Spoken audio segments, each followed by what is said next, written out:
Ja mislim da ste vi bili jednom u jednoj emisiji kad ste citirali jedno istraživanje Fakulteta političkih znanosti u Hrvatskoj. Kako mladi reaguju na NDH? To je istraživanje Instituta društvenih nauka iz 2015. godine. Iz Zagreba. Iz Zagreba. Nije naše. To je vrlo važno. Iz Zagreba. Znači, prema tom istraživanju 71% učenika završnih srednjih škola ne znam šta je smatra da je NDH bila u suštini pozitivna istorijska činjenica. Da je u suštini bila prava država hrvatskog naroda. Sad zamislite, 2015.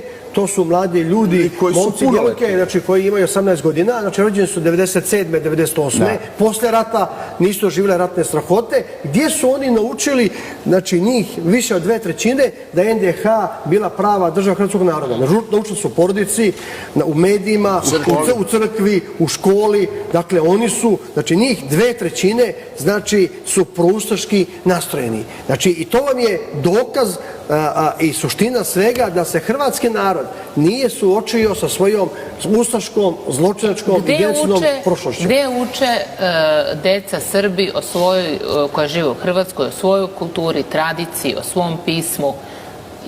Kakav je njihov život danas u Hrvatskoj? Vi imate samo u istočnoj Slavoniji takozvani model C, znači srpske škole, nekoliko srpskih škola u istočnoj Slavoniji, Baranji i Zapadnom Sremu, gdje se uči na ćirilici, srpskom jeziku. Svuda u drugim dijelovima Hrvatske je latinica, znači uči se udžbenici na hrvatskom jeziku, uči se ova hrvatska verzija tumačenja rata, da su Srbi agresori, zločinci, okupatori, da su Hrvati nevine žrtve. Govori se samo o hrvatskim žrtvama, srpske žrtve se prešućuju, negiraju. Znači, vi imate jedan konstantan... Kako može biti okupator na svojim 1000-godišnjim ognjištima? Pa naravno, to je jedan potpuni nonsens i potpuna glupost.